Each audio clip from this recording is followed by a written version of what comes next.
দুনিয়ার সবথেকে সহজভাবে চিংড়ি মাছের মালাইকারি করে দেখাবো। তো প্রথমে কিছুটা চিংড়ি মাছ আমি পরিষ্কার করে ধুয়ে নুন আর হলুদ মাখিয়ে একটা সাইডে রেখে দিলাম। একটা কড়াইয়ে তেল আর দিয়েছি গরম মশলা ফোড়ন, দিয়ে দিলাম পেঁয়াজ কুচি, বেশ ভালো করে নাড়াচাড়া করে দিয়ে দিলাম আদা রসুন বাটা, একটু নাড়াচাড়া করে দিয়ে দিলাম গোলমরিচ গুঁড়ো, জিরে গুঁড়ো। তারপর একটু ভালো করে নাড়াচাড়া করে দিয়ে দিলাম 2 থেকে 3 চামচ মতো টক দই।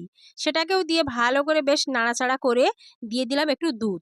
এবার এর মধ্যে দিয়ে দেবো হলুদের গুঁড়ো, ঝালের গুঁড়ো, দিয়ে দিলাম 2টো কাঁচা লঙ্কা, দিয়ে দিলাম স্বাদ মতো নুন। এবার ভালো করে এই মশলাটাকে কষিয়ে নেব। তারপর দিয়ে দিলাম একটু গরম মশলার গুঁড়ো। এবার খুব সুন্দর করে এটাকে কষিয়ে নিতে হবে, কষানোর কাছে কিন্তু তরকারির টেস্টটা সুন্দর আসবে। তারপর নুন হলুদ মাখানো চিংড়ি মাছটা দিয়ে ভালো করে নাড়াচাড়া করে দিয়ে দিলাম দুধ। দুধটা দিয়ে টেস্টটা ব্যালেন্সের জন্য দিয়ে দিলাম হালকা একটু চিনি। তারপর পছন্দ মতো গ্রেভি করে নিলেই রেডি আমাদের চিংড়ি মাছের মালাইকারি। খুব সহজ। ভালো লাগলে লাইক কমেন্ট শেয়ার করে দিও।